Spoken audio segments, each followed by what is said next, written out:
주기도문은 마태복음 6장이죠. 산상수훈 우리가 이제 곧 공부하게 될 본문에 있는 말씀인데 미리 빛을 열어주신 찬양대에게 감사드립니다. 우리 박수하겠습니다. 네.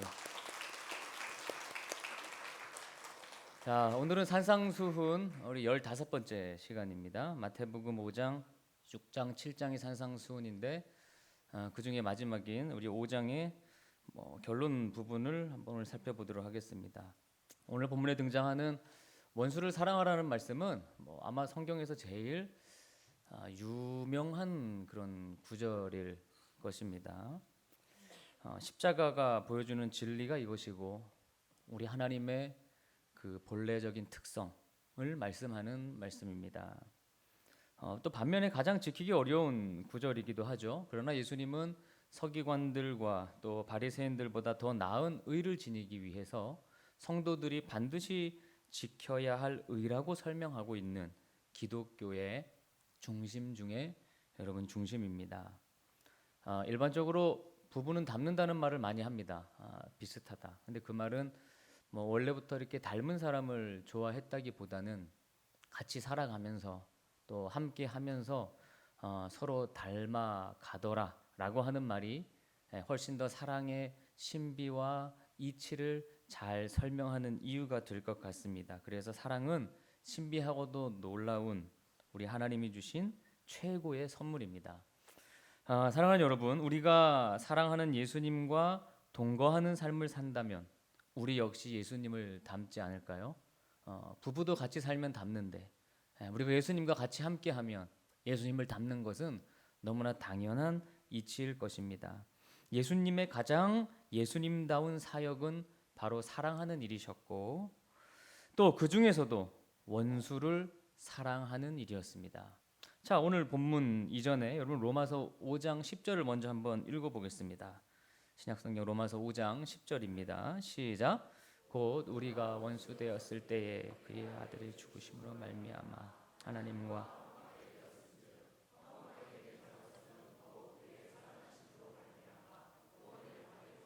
아멘. 우리가 예수님과 원래는 원수였답니다.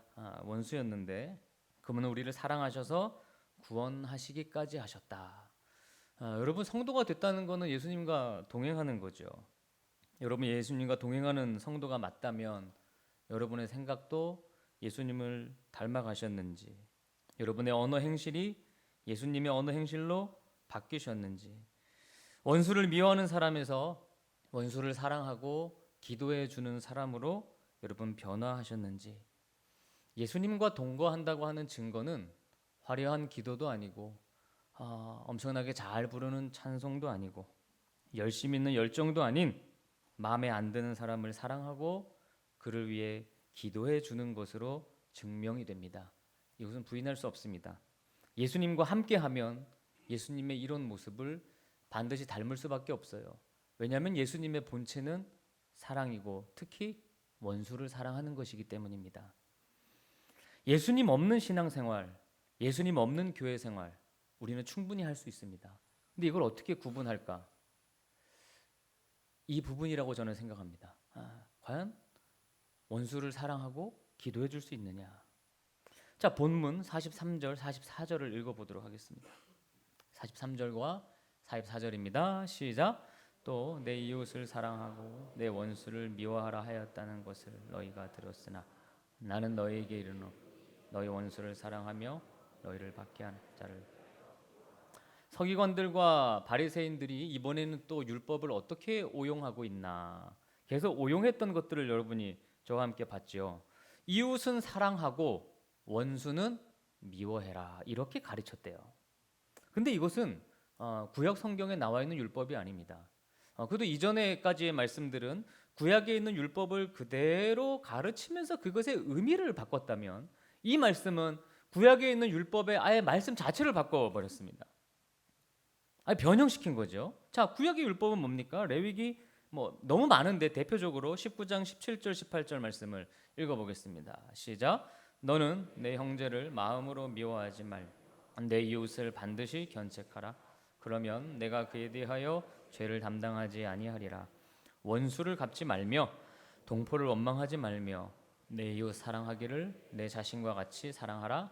나는 이것이 구약의 율법입니다. 마음으로도 미워하지 말고 원수 갚지 말아라. 잠언 24장에는 내가 미워하고 내가 싫어하는 사람이 잘못되는 것을 즐거워하면 그의 진노를 내게 옮기우겠다. 그렇게 기록이 되어 있습니다. 그러니까 하나님이 기뻐하시지 않는 일이라는 거죠. 그럼에도 유대인들은 이웃은 사랑하고 원수는 미워해라. 이렇게 하나님의 말씀을 바꿔서 가르쳤다는 거예요. 변형시켰대요. 자, 우리 인간의 욕심과 우리 인간의 죄성의 극치가 뭘까? 바로 하나님의 말씀을 변질시키는 겁니다. 하나님의 말씀을 바꿔버리는 겁니다. 아마 이게 제일 무섭고 두려운 일이 아닐까 합니다. 우리에게도 이런 부분이 참 많아요. 우리가 말씀을 올바로 배우고 올바로 따르지 아니하면 우리도 우리 본성에 따라 하나님의 말씀을 쉽게 바꿔서 그렇게 살아갑니다. 그렇게 말씀을 이해합니다. 또 그렇게 말씀을 실천합니다.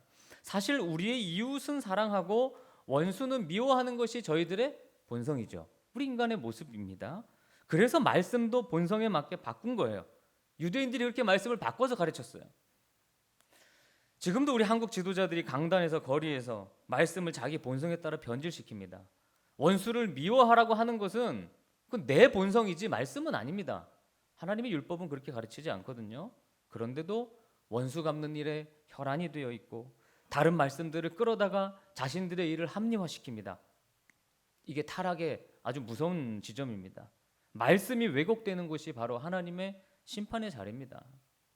유대인들은 사랑을 한다는 것을 원수를 만들어내는 일로 사랑을 했어요. 그러니까 자기 편을 만드는 사랑, 욕심과 이기심에 여전히 갇혀있는 사랑이었습니다. 여러분, 우리 인간이 어떨 때 가장 고통스러울까? 잘 생각해 보면 바로 미움과 시기가 있을 때입니다. 그게 고통입니다. 원수 맺는 데서 고통이 오고 전쟁 가운데 인간의 파멸이 있는 거예요. 여러분, 아프리카라고 하는 대륙이 우리가 생각하는 것만큼 그렇게 열악한 곳은 아닙니다. 굉장히 지하 자원도 풍부하고 그리고 세계 유수의 관광지가 아주 많이 있는 곳이 아프리카예요. 그런데 왜 아프리카가 살기 힘든 곳입니까? 내전 때문입니다. 동족 간의 싸움이 끊이지 않아서 그런 거예요. 수천 년간 그 싸움이 지속되고 있는 나라들도 있어요. 그게 고통이죠. 이란과 이라크, 파키스탄과 인도, 남한과 북한. 여러분, 이게 가장 큰 비극인 겁니다. 오늘 본문에 등장하는 이 원수라고 하는 단어가 헬라어로 에크트로스라고 하는 단어입니다. 에크트로스라고 하는 헬라어 사전을 찾아보면 두 가지 의미가 있습니다. 첫 번째는 내 가족을 죽인 사람, 나를 직접적으로 해코지하는 사람이라는 원수의 뜻이 있고, 두 번째는 내가 미워하는 사람, 그리고 나를 미워하는 사람이라는 뜻이에요. 그게 원수예요. 그러니까 주님이 주시는 말씀은 사랑할 수 없는 사람을 사랑하라는 명령입니다. 그러면 잠시 여러분이 사랑할 수 없는 사람은 누구인지 한번 생각해 보십시오. 여러분이 사랑할 수 없는 사람은 누구입니까? 유대인들은 이웃은 사랑하고 원수는 미워하라고 했는데, 그때의 이웃은 같은 족속, 동일한 유대 종교를 가진 사람들, 밀접한 관계에 있는 친구들, 가족들, 같은 당파에 속한 사람들, 나와 뜻이 잘 맞고 나를 알아주는 이웃, 이런 이웃을 사랑하는 것이야 우리도 너무 잘할 수 있고 좋아하는 일이고 어렵지 않고 기꺼이 할 수 있어요. 내 가족, 내 구역 식구, 나랑 마음이 맞는 사람, 나와 뜻을 같이 하는 사람, 편하게 사랑할 수 있습니다. 그들을 위해 희생할 수도 있어요. 기도도 해줄 수 있습니다. 그리고 원수는 미워하는 것이 편합니다.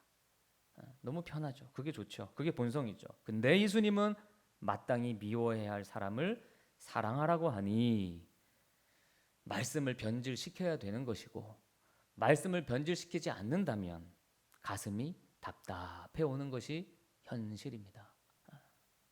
그러니까 가슴이 답답해 미치겠든지 아니면 말씀을 바꿔서 가르치고 살든지. 그러나 여러분, 이런 식으로 스스로의 본성에 따라 말씀을 바꾸면요, 신앙의 연수가 아무리 오래돼도요, 변화가 없습니다. 사람이. 성도가 변함이 없어요. 성경이 말하는 것을 귀담아 듣지 않고 내가 믿고 싶은 대로, 내가 원하는 대로 믿으면 예수님을 닮아가는 삶의 신비는 도무지 경험하지 못하는 것입니다. 오직 내 뜻과 내 마음에 안 맞는 사람을 평생 미워하고 같이 하지 못하고 그렇게 사는 거예요. 그게 어떤 의냐? 오늘 본문이 말합니다. 46절, 47절 말씀을 읽겠습니다. 46절과 47절입니다. 시작. 너희가 너희를 사랑하는 자를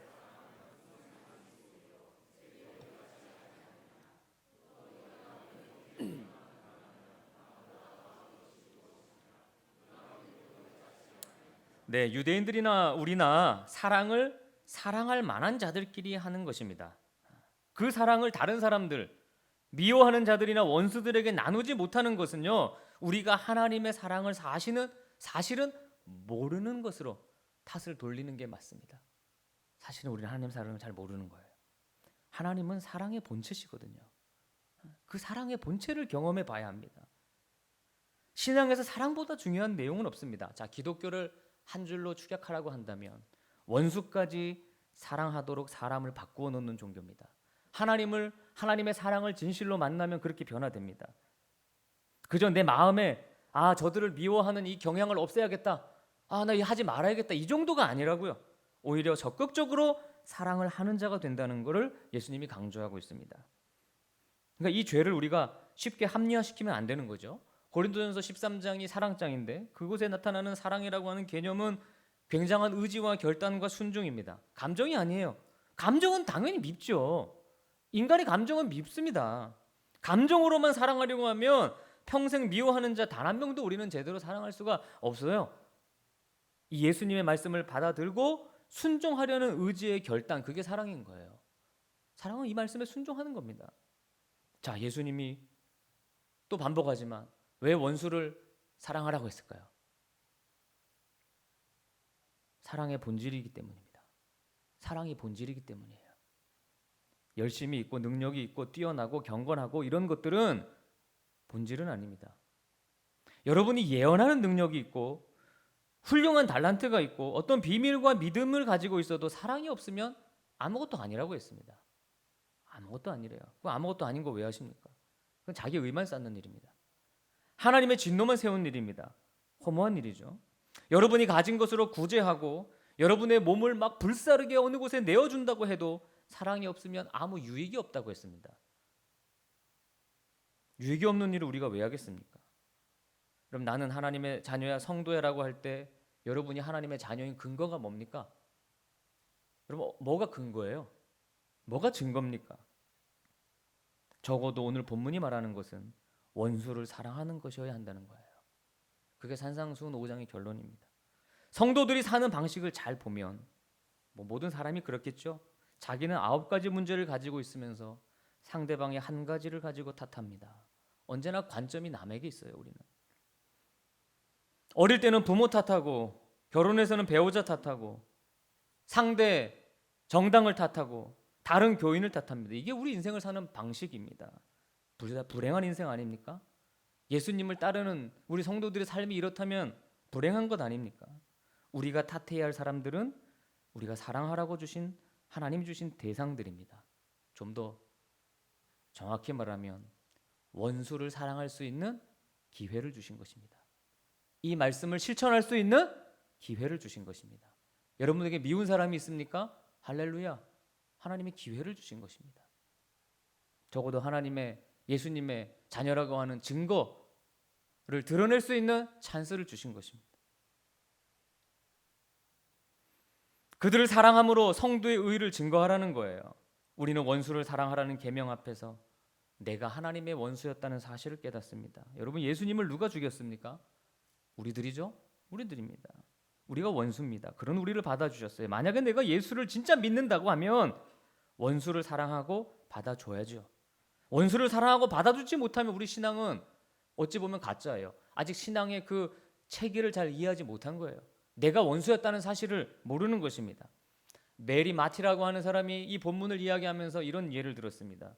어느 날 이 거룩한 사람이라고 불리는 사람이 강가의 한 나무 아래에서 아침 묵상을 하고 있었습니다. 갑자기 홍수가 났어요. 물이 불어나서 물에 잠기게 된 거예요.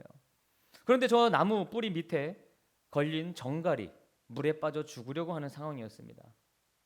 이 거룩한 사람은 나무 아래까지 내려가서 그 전갈을 구해주려고 했습니다. 근데 전갈을 구하려고 할 때마다 그 전갈은 이 거룩한 사람을 쏩니다. 쏘려고 합니다. 그 모습을 옆에서 지켜보던 한 사람이 말합니다. 이보시오. 그게 전갈이라는 걸 모릅니까? 전갈의 본성은 쏘아대는 겁니다. 압니다. 그러나 쏘아대도 사랑으로 구해주는 것이 저의 본성입니다. 전갈이 자기 본성을 바꾸지 않는다고 해서 내가 나의 본성을 바꿀 수는 없습니다. 우리에게 시사하는 바가 큰 이야기죠. 예수님과 동행하는 신자는 예수님의 본성을 가진 사람들입니다. 상대가 쏜다고 해서 우리의 본성을 바꿀 수는 없는 거예요. 여러분 이제는 상대가 달라 보여야 됩니다. 마음에 안 드는 사람이 달라 보여야 합니다. 그 미운 사람이 오히려 나에게 축복을 주는 통로로 보여야 합니다, 여러분. 어떻게 나 같은 원수에게, 나는 원수잖아요, 예수님께. 나 같은 원수에게 저렇게 귀한 사람을 선물로 주셨을까? 어떻게 나 같은 원수에게 이렇게 훌륭한 배우자를 주셨을까? 어떻게 나 같은 원수에게 저렇게 훌륭한 교인을 주셨을까? 너무 과분하다. 이게 복음이고 이게 복음의 능력입니다. 여러분의 행동과 삶의 가치를 결정하는 것은 나의 생각이나 이데올로기가 아니라 하나님의 말씀입니다. 원수를 사랑하는 말씀이 나의 행동과 판단과 결정을 판가름하는 기준이어야 해요. 그가 나에게 잘해주고 내 의견에 동의해 주었기에 이웃처럼 사랑하고 그가 나의 생각과는 다름으로 원수처럼 미워하는 것이 아닙니다. 하나님 말씀 외에는 어느 누구도 그 무엇도 여러분 우리의 삶을 결정하도록 내버려 두지 마십시오. 우리는 하나님 말씀에 순종하는 것입니다. 자, 다시 본론으로 돌아가서 서기관과 바리새인보다 나은 의가 뭐냐고 할 때 바로 원수를 사랑하고 그를 위해 기도해 주는 것이라는 거예요. 그래야 바리새인과 서기관들보다 너희들이 더 나은 의를 가진 것이다. 우리의 가장 소중한 시간인 기도하는 시간에 나를 박해하고 내게 안 맞는 사람을 이름을 부르며 그를 축복해라. 기도해줘라. 이것이 우리가 살아가는 방식입니다. 이런 식으로 하나님을 점점 닮아가는 것이 기독교의 핵심이에요. 이 산상수훈의 말씀이 이걸 우리에게 계속 알려주고 있습니다. 하나님이 왜 예수님을 높이 올리셨나요? 왜 가장 뛰어난 이름을 주셨습니까? 예수님은 다른 자들을 희생물로 만들지 않으시고 본인 스스로 희생 제물이 되셨어요. 남을 사랑하기 위해, 남을 살리기 위해 원수를 사랑하셨기 때문이죠. 우리가 여러분 기도하고 성경도 많이 보는데 우리의 본체가 예수님을 닮지 않으면 그게 무슨 의미가 있느냐는 거예요. 우리의 신앙은 자칫 잘못하면 속기 쉽습니다. 믿음이 좋아 보이기 착각하기 쉬워요. 하지만 본체가 변하지 않으면 안 되는 것입니다. 그 성경을 여러분 1시간에 하루에 성경 일독한다. 저는 그거 지향합니다. 근데 좋은 게 아니에요. 하루에 성경 일독하면 뭐 합니까? 본체는 하나도 변함이 없는데 내 안에 말씀이 하나도 없는데 그거 읽으면 뭐예요? 읽었다고 하는 의만 생기는 거지. 요한복음 13장에 사랑하면 이로써 모든 사람이 너희가 내 제자인 줄 알리라. 세상 모든 사람들이 여러분을 신자라고 하지 않는 이유는 원수를 사랑하는 그 특권이 없기 때문입니다. 그 본체가 우리 안에 없기 때문이에요. 오래도록 신앙생활해도 뭔가 부족하고 가난한 것은요 늘 명분과 업적을 쫓아서 가는 이유 때문인 거예요. 본체가 안 변해서 그런 것입니다. 본체는 원수를 위해 기도하며 사는 본성입니다. 사랑을 하면 할수록 그를 위해 기도 많이 해줍니다. 기도 많이 해주면 해줄수록 사랑하게 됩니다. 여러분, 저 사람은 나를 사랑하지 않는데 나는 왜 그렇게 살아야 됩니까? 왜 예수님은 우리에게 이런 어려운 일을 요구하십니까? 오늘 본문에 그 답도 나와 있습니다. 44절과 45절입니다. 본문 44절과 45절을 같이 읽어봅니다. 시작. 나는 너희에게 이르노니 너희 원수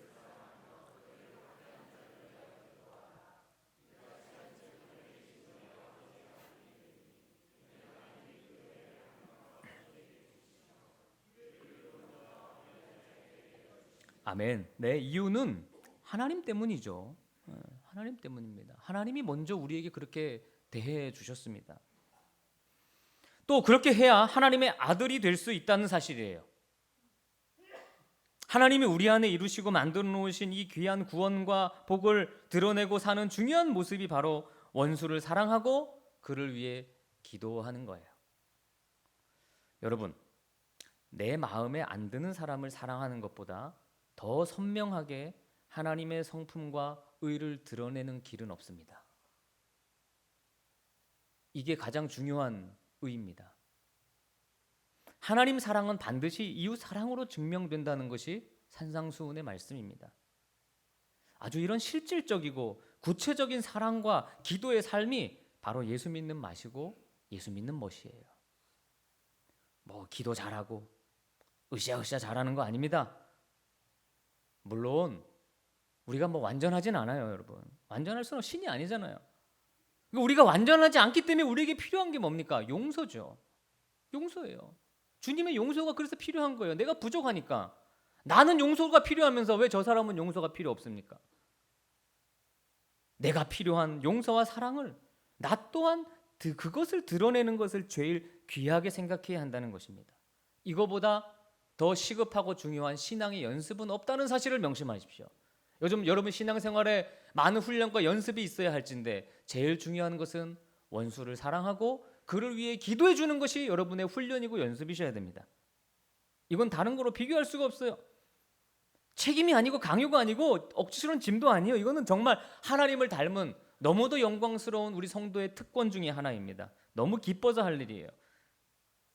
이것이 즐거워야 됩니다. 근데 만약 여러분이 원수를 사랑하고 그를 위해 기도해 주는 거, 내 마음에 안 맞는 사람을 오히려 기도해 주는 거, 이게 즐겁고 행복하다면 내가 하나님의 진정한 아들이 되었다는 것으로 알고 여러분 하나님을 찬양하십시오. 여러분이 점점 그렇게 조금씩 변화되어 간다는 것을 느끼신다면 나에게 하나님 아들이라고 하는 성도라고 하는 증거가 나타나고 있다고 하는 사실로 하나님께 영광을 올려드리십시오. 내가 내 편만이 아니라 내가 싫은 사람을 위해 기도하게 되었다면 예수 그리스도의 십자가에 끝없이 감사하십시오. 이제 비로소 내가 십자가의 용서와 사랑을 진실로 깨달았다고 하는 증거가 되는 것입니다. 사랑하는 형제자매 여러분, 이제 미워하고 다른 사람을 험담하고 끌어내리고 그런 일을 그만하십시오. 사랑하고 그를 위해 기도해 주는 일에 집중하세요. 이게 안 되면 되게 해달라고 기도하십시오. 예수 제대로 믿게 해달라고 기도하십시오. 끼리끼리만 사랑하는 거 그만하게 해달라고 기도하세요. 하나님 미운 자도 사랑하게 해주십시오. 산상수훈에 따르면 이 기도보다 시급한 기도는 없습니다. 이미 우리가 몇 절 전에 이 말씀을 공부했죠. 예배 중간에 나갔다 와라. 해결하고 와라. 예배 안 받으신다. 근데 그게 어디까지 나갔느냐? 원수까지 나간단 말이에요. 우리에겐 이런 의가 필요해요. 이 의가 바로 우리로 하여금 서기관들, 바리새인들보다 더 나은 의라고 칭함받는 길인 것입니다. 여러분, 원수를 사랑하고 그를 위해 기도해 주십시오. 여러분 생각에 마음에 안 맞는 사람을 위해 그를 사랑하고 그를 위해 기도해 주십시오. 안 되면 그거 되게 해달라고 기도해 주십시오. 그럴 때 우리가 비로소 산상수훈이 시작 말씀인 소금과 빛이라고 칭함받을 수 있을 것입니다. 함께 찬양하겠습니다.